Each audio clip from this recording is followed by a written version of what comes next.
Hi అందరికీ. ఇప్పుడైతే నేను 2 కేజెస్ టొమాటోస్తో పచ్చడి ఎలా చేయాలో చూపిస్తాను.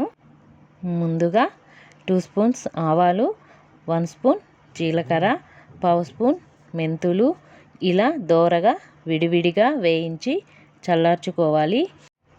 ఇప్పుడు బాండలిలో కొద్దిగా ఆయిల్ వేసుకొని హీట్ అయ్యాక నీట్గా కడిగి తడి లేకుండా ఆరబెట్టి సన్నగా కట్ చేసిన టమాటోస్ని వేసుకొని పెద్ద నిమ్మకాయంత సైజు చింతపండు, 1 స్పూన్ పసుపు, రుచికి సరిపడా కల్లుప్పు వేసుకొని కలుపుకొని ఫ్లేమ్ని మీడియంలో పెట్టుకోవాలి. మధ్య మధ్యలో కలుపుతూ ఇలా దగ్గర పడేంత వరకు ఉడికించుకొని రుచికి సరిపడా కారం వేసి కలుపుకోవాలి. ముందుగా మనం వేయించి పెట్టిన వాటిని పొడి చేసి వేసుకొని కలుపుకోవాలి.